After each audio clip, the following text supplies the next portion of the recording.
когда ночной воздух Сеула был холодным, но спокойным, огни города мерцали вдали, словно звезды, спустившиеся, чтобы сопровождать их троих. В небольшой комнате для репетиций, наполненной воспоминаниями о BTS, Мин Юнги тихо сидел на стуле с гитарой на коленях. Его руки были неподвижны, он просто тупо смотрел в полуоткрытое окно. Звуки ночи просачивались внутрь, слабые, но реальные. У него только что была тяжелая неделя. Подготовка к сольному проекту истощила его не только физически, но и эмоционально. Были сомнения, тени прошлого накатывали волнами. Он знал, что все возлагают на него большие надежды. Гениальный Юнги, проницательный продюсер, всегда спокойный рэпер.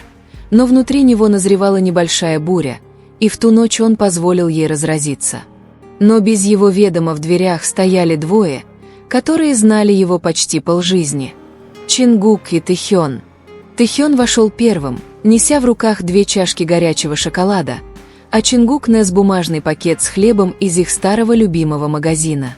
«Хён!» – тихо позвал Тэхён, его голос словно прорезал тишину, но не нарушал ее. «Вы еще не ужинали, да?» Юнги медленно повернул голову, немного удивленный, но в то же время теплый при виде их.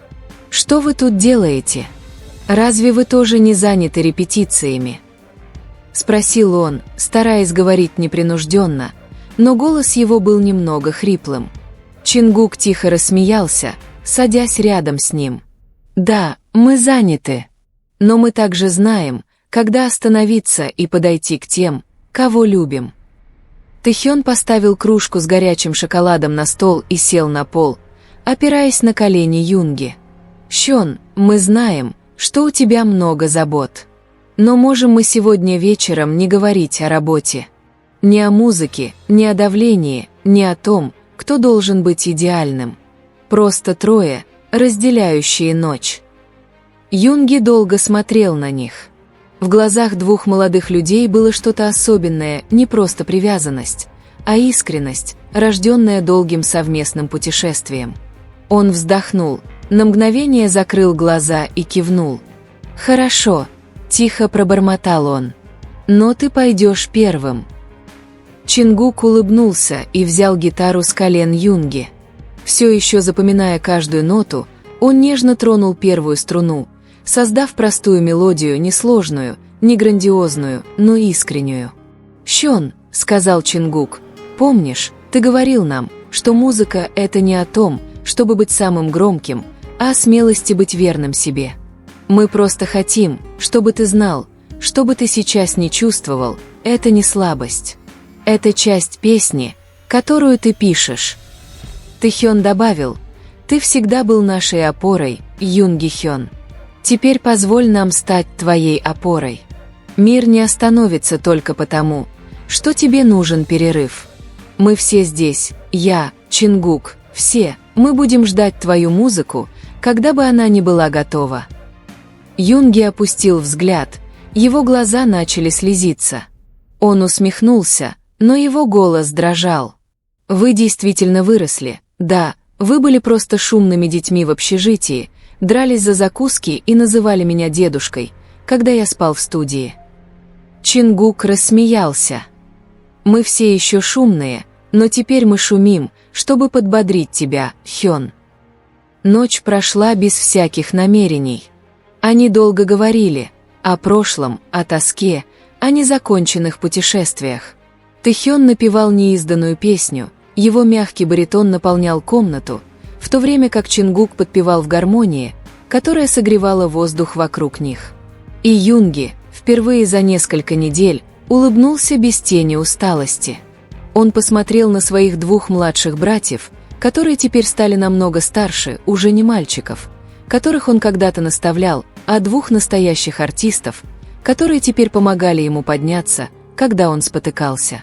Когда ночь подошла к концу, Чингук тихо сказал: «Хён, если тебе грустно, не думай, что ты один.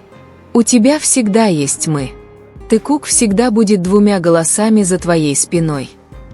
Тэхён кивнул, глядя на Юнги многозначительным взглядом. Ты научил нас писать песни от сердца. А теперь позволь нам напомнить тебе, каково это снова слушать это сердце».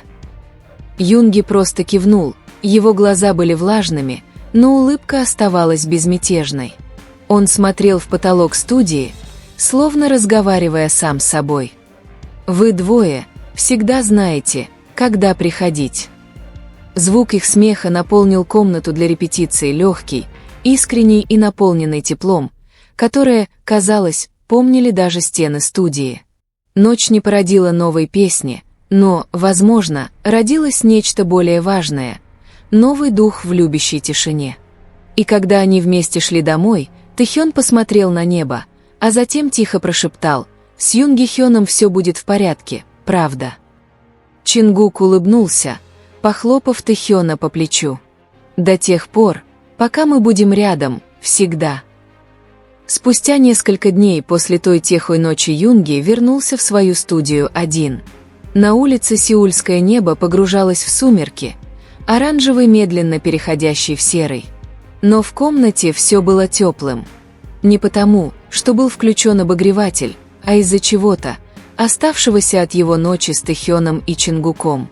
Он сидел в кресле, уставившись на открытый экран ноутбука, отображающий пустой проект в его музыкальной программе. Обычно точки звука на экране были похожи на поле боя, наполненные давлением, требовательные.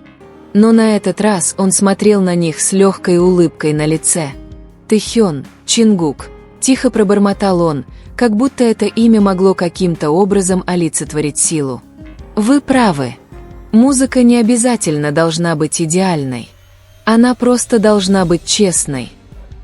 Юнги начал тихонько перебирать клавиши. Мягкий звук пианино наполнил комнату.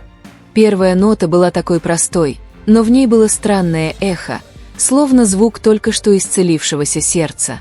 Он добавил легкую акустическую гитару, следуя мелодии, которая вдруг показалась ему очень знакомой. Это была мелодия, которую Чингук играл тем вечером, когда они втроем сидели вместе. Он слегка улыбнулся, затем легонько постучал по столу в такт ритму. Затем, в тишине, он услышал еще одно эхо, характерный смех Тэхёна, низкий и глубокий, вторгающийся в его память. «Хён, не будь слишком строг к себе», — словно говорил голос. Юнги сделал глубокий вдох. Его руки смелее скользнули по клавишам пианино, добавляя новые слои звука, создавая теплую и красочную гармонию. Затем он написал строчку в маленьком блокноте рядом с собой. «В ту ночь, когда я чуть не потерял себя, пришло два голоса. Они мало что говорили, но их молчание было громче тысячи криков «Ура!» в мире». Он перестал писать, долго смотрел на слова, и по его лицу расплылась мягкая улыбка. Впервые за долгое время он писал не из-за давления, не из-за дедлайна, а из-за чувства. Чувства, которое исходило от подлинного единения. Несколько часов спустя стук в дверь заставил его обернуться. «Входите», — сказал он, не поднимая глаз. Дверь открылась, и его встретили два знакомых голоса. «Хён!»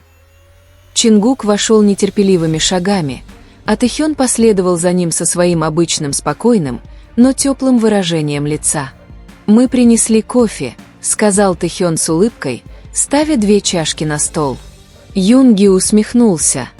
«Вы, ребята, каждый раз, как я начинаю работу, вы приходите». «Не каждый раз», — быстро ответил Чингук, — «только когда мы волнуемся». Юнги вздохнул, но на этот раз не от усталости. Он посмотрел на них двоих, затем слегка повернулся на стуле. «Это совпадение, что вы пришли. Я хочу, чтобы вы кое-что услышали». Он нажал кнопку «Воспроизведение».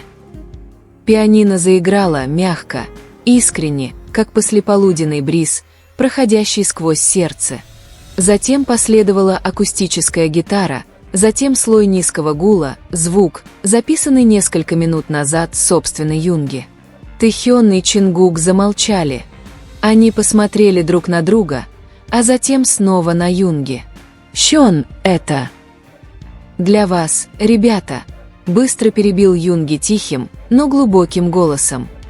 «Я не знаю, как назвать эту песню. Но я знаю, когда она родилась.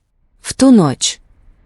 Тэхён мягко улыбнулся, его глаза слегка увлажнились. «Эта песня, как объятие, Хён». Чингук кивнул в знак согласия. «И как бессловесное «спасибо». Юнги лишь улыбнулся. Он уставился на экран, а затем обернулся.